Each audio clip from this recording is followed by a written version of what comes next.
Hey, how is it that we learn, and what is the best way to deliver material so that we get to learn? In this case, I'm obviously talking about yoga and meditation and how we can learn something that is such an embodied practice and that also has lots of head things and also has philosophy and also just changes our life. It is such a cool playground. I mean, and it contains so much. How is it that we can structure our training so that you get the most out of it? Firstly, we're looking at learning. So learning a new skill, we need to layer it. It's not an intellectual thing. So it's not about reading a book. You can't teach having just read a book. And you can't understand all of yoga having just read about it. We need to feel it. We need to do it. We need to integrate it. So for me, one of the most important things is to take a little bit of time so we can actually integrate this. We want to integrate it into our body. It is a lot of it is a physical movement, but we also want to integrate it into our lives. Because for me, yoga is more than an exercise class. It's not just about rocking out a load of poses first thing in the morning so I can feel good. I could just as easily go for a run and I would feel good. I do feel good after going for a run in the morning. I do feel good having done an exercise class in the morning. I do feel good having done yoga. For me, yoga is the exercise, yes, but a lot more. And so integrating that into my life is a really important aspect for me of doing the yoga, becoming a yoga teacher, or the training in yoga. So how do we do that? A couple of things. We need to take our time because we need it's a practice, and we need support. Because even if it's something like doing our daily practice, you get all excited, you know yourself, New Year's resolutions, you're all excited, go, go, go. And at last, then you run out of energy and suddenly you're not doing them.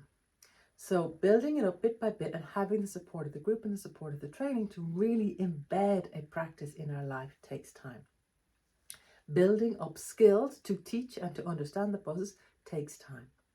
Building up that awareness, because we work with embodied yoga, which is about sensing and feeling how it is in your body, noticing what is actually going on in your body. And that is a change. It is a change from what we typically do. We are typically shutting down sensations so we don't have to feel so much. We are typically shutting down sensations because we're busy. We are typically shutting down sensations because we haven't got the time to do whatever. And so it is a change to start to allow ourselves to sense and feel in a safe, contained way. And that is a practice which requires time. The other thing that's really important for me is that we can re-access the information. So if I talk to you about your foot today, at the very first day of the teacher training, you will hear a certain amount of things. A year later, if I was to say the exact same thing, you will hear so much more. You will understand it so much more. You will pick up so much more. And should you hear it a year after that, when you have been teaching for a year, again, you will hear more. You will hear more subtlety. You'll understand more. You'll get it at a different level. For that reason, it is important to me that the new information, as such, the information about the anatomy, etc., is available to you long term, that you can re-access it, that you don't have to hear it all the first time, because we don't hear it all the first time. It's just not possible. We can't hear it all. For starters, we're on, we're off, we're on and we're off, we're on, we're off. We start thinking about things, we get distracted, we don't understand enough, we haven't got the scaffolding in to understand it all. So it's not possible to understand it all the first time. So having access to that information again and again and again is really, really important to me. The other thing that's really, really important to me is that when we certify a teacher, that we know that every teacher has been through the exact same aspect of the program, and yet that program has been amended to suit the group or the individual. How we do that is we ensure all of the new content is the same because it's all on video. So we know that everybody has received the same information, and then how we work with it, then we work with it on the Saturday in a way that really works with the group or the individuals that are there in the Saturday. And that gives us the freedom to be able to do what is needed in the room on that day. We have the freedom to adjust the course to suit the participants of that particular time, that particular day, that particular year, and yet know that we have a consistent, solid product where everybody has gone through all of the training, and that it hasn't been sidelined into particular interests or whatever. And so that's another thing that is really, for me, really solid, is that we can both be consistent and be customizable for the people that are in the room.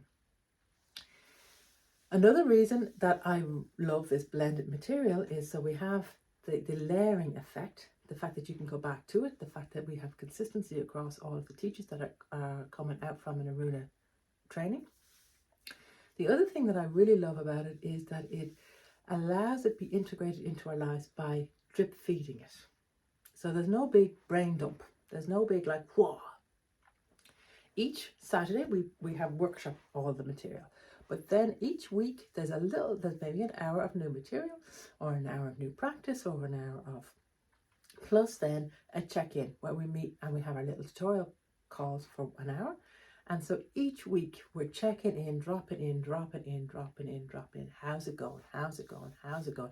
Building, building, building, building, building, building, building. Using this model, this is the Khan Academy model. Anybody who's into education might know this.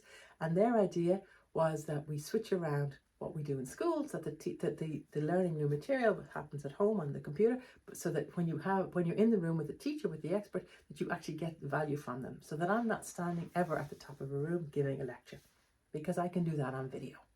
But that you will actually get to tease out stuff and work with stuff when we're in the room. And so the model of education has switched from what we probably experienced as kids, where the teacher is telling you stuff when you're in the room with the teacher, and then you have to go home and practice it.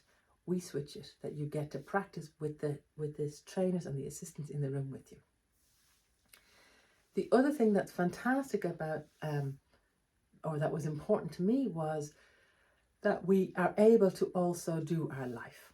I want us to integrate this yoga into our lives. And by integrating it into our lives, that means it has to become part of our lives. So yes, you're eating, breathing, sleeping yoga, but you know what? That's what life is. Life is yoga. Yoga is life.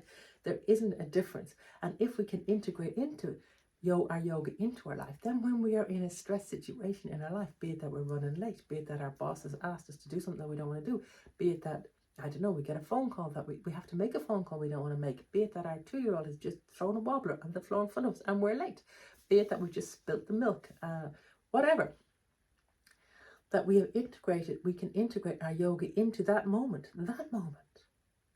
integrating it into the happy moments as well. You know, when you walk out and you see nature, it's like, wow, look at that tree, or oh my God, like you look at your partner or your kids or and you can really appreciate them. Integrating this yoga into our lives.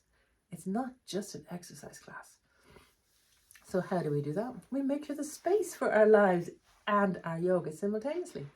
So it's only one Saturday a month, not Saturday and Sunday. And that is really important to me, because we need the Sunday for a number of things. Firstly, we do so much on the Saturday, you need a chance to let it download, not to go rushing back into your life.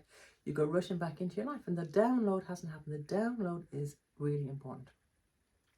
The other things you need the Sunday for is to put a wash on, to get to the shops, to see your parents, to, I don't know, meet your mates, to go for a walk, whatever it is, all the stuff that we need to do to keep our lives ticking over, we need that time to actually do it. Taking a full weekend out is a big deal. And to be doing that regularly is very interruptive on our lives. Whereas what we're looking to do, integrate it. Integrate it. Integrate it. Now, on our teacher training, there is a lot of work. You know, you do. You are watching the videos, you are practicing, you are experimenting, you are thinking about whatever the topic is all of the time. It's kind of cool, you know. But this is for me where the magic is, because that's how we get to make it real, make it our own, how we get to integrate it, and how when we come out the other side as teachers, it is from us that we're teaching. We're not teaching from a book. We're teaching from our lived experience. We're talking from our lived experience. We're connecting with people from our lived experience. That for me is the beauty of a blended course.